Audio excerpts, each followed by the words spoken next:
and open up your GitHub account. Make sure you have the GitHub account. And here click on new repository. You can give the name. So here I'll give the name as personal productivity assistant. I'll keep it as public repo. Okay. And add readme file. Git ignore wise, I'll be taking Python. License wise, let's take the MIT license. I think everything is fine. Let's create the repo right now. Okay. So once it is done, let's click on the code, copy the link address, open up your local folder. So this is my local folder. So here I'm going to open up my terminal.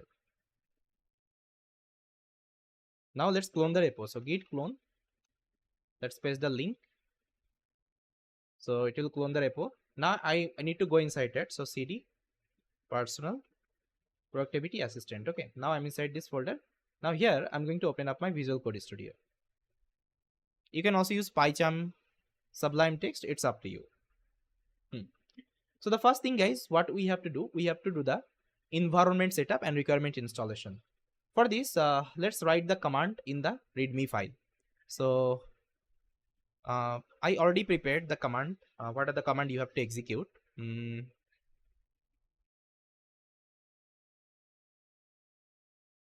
Yeah, so let me just mention it here. So you can see, first of all, you have to clone my repository. Then after that, you have to create the environment. This is the command conda create -m -n agent tab Python is equal to 3.12 -y. So here we'll be using 3.12 Python version. Then after that, you have to activate the environment. Then you have to install the requirements. Okay. Now you can ask me what is the requirement file. I'll try to create the requirement file. No need to worry. Then once it is done, all the setup is done. Then you have to execute the endpoint, which is nothing but your app.py. But as of now, we haven't created the app.py. You can ignore this part. So these are the command, guys, you have to execute. So for me, I already created the environment. So I'm not going to execute this command. But for you, you have to execute the command. So let me activate my environment. So I'll open up my terminal. And if I just write conda activate agent tab, you can see agent has been activated. Now let's create all the folder structure one by one. So first of all, so here I'll create a file called template.py.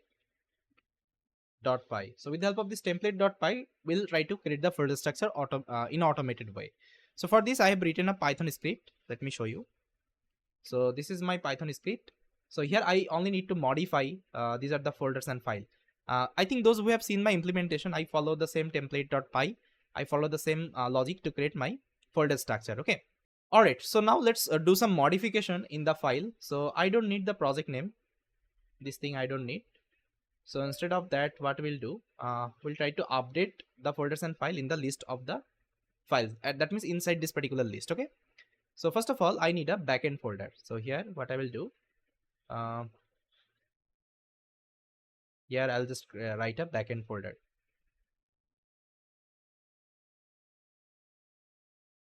Backend folder. Okay. And inside backend, I'll create two files. One is the ingestdata.py.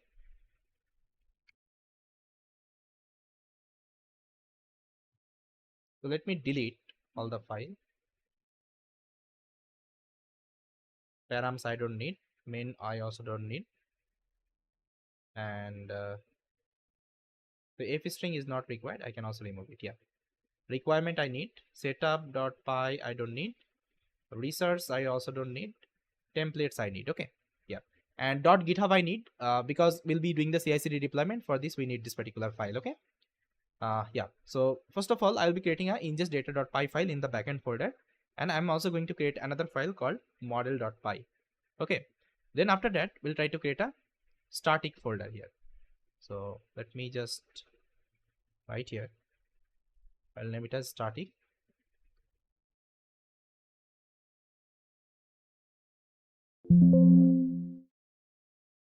Okay. Inside static, I'll create a app.js file. Then we'll create another file called style.css. Style.css. Okay. Then what we'll do, a template I think I already created index.html because if you're using Flask, I think you know that you have to create the templates file. Inside that you have to create the index.html. Okay, that is what we are doing. Then we'll be creating a .env file here. .env. Then apart from that, I need a Docker file. Docker file. Then requirement.txt and template. Okay, yeah. So yes, these are the files and folder I need. If you need anything later on, I'll try to create. Now try to save, and this is the logic. So first of all, I'm looping through the list. Then I'm actually converting to the path, because here we are using Windows machine, and Windows use backward slash. And if you want to convert it to a backward slash, you have to use the path library. Okay, it will automatically detect your operating system. Based on that, it will convert that part. Then I'm separating out my folder, file directory and file name. So you can see this is the file directory and this is the file name. And with the help of path.split, actually we are doing that. So folder directory will be stored in the file directory, and file name will store in the file name. Then after that, first of all, I'm creating the file directory. Okay, with the help of os.make directories. Okay, this is the code. Then after that, we are creating the files. You can see I'm opening the files and we are creating that empty file. And then if anything is exist, I'm logging the information. This file is already exist. Okay, and for this we are using login module. So now let's execute the file. So what I will do, I will execute my template.py. Now see, there is nothing right now. And if I execute this file, okay, this template.py, automatically the folder structure would be created. So template.py. Now guys, see, left hand side, automatically the folder structure has been created. Okay, so that's why I use this particular approach. Now let's say in future you want to create another file. Let's say you want to create test.py. Simply just try to add and execute it. See, automatically this would be created. Okay, you don't need to manually create it. Otherwise, what we have to do, we have to use this icon and we have to create it manually. First of all, this folder we have to create, then inside that we have to create, these are the files. Okay, so it's a like hard to create. Okay, it will take lots of time, so we are not going to follow that approach. Okay, so that's why we have followed the template.py approach. Now this is created. Now what I will do, I'll try to commit this code to my GitHub. So for this, let's clear my terminal. Now I'll just write git add. Now git commit. So you have to write a commit message -m. So I'll just write folder structure, add it, then git push origin main. Okay, because this is the main branch, you can check here.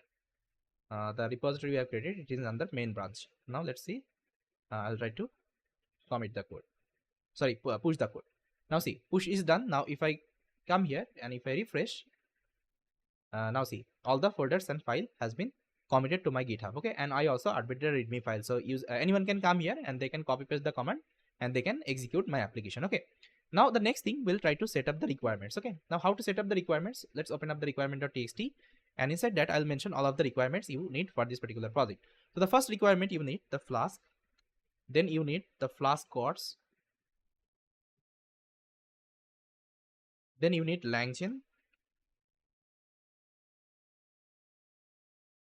is equal to 0.1.20. Okay, this is the specific version we'll be using. Then we need OpenAI. Okay, OpenAI is equal to I need 0.28.0. Okay, this version we'll be using. Then I need ChromaDB. So ChromaDB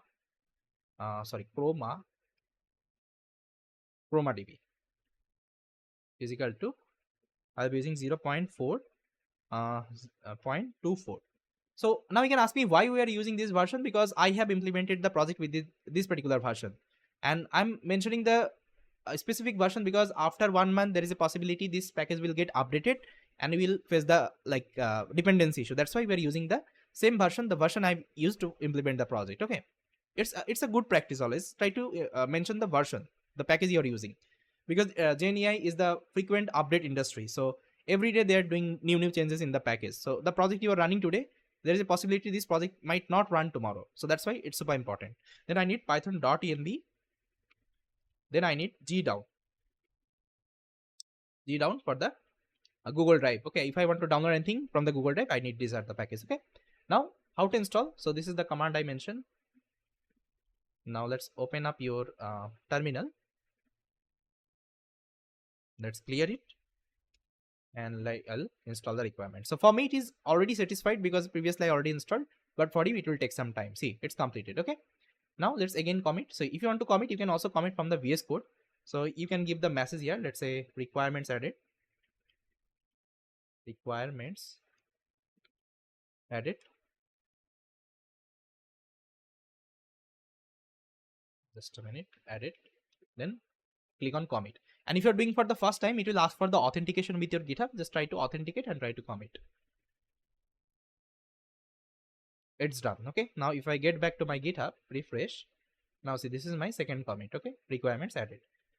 All right guys, so everything is ready. Now we can start the development right now. Okay,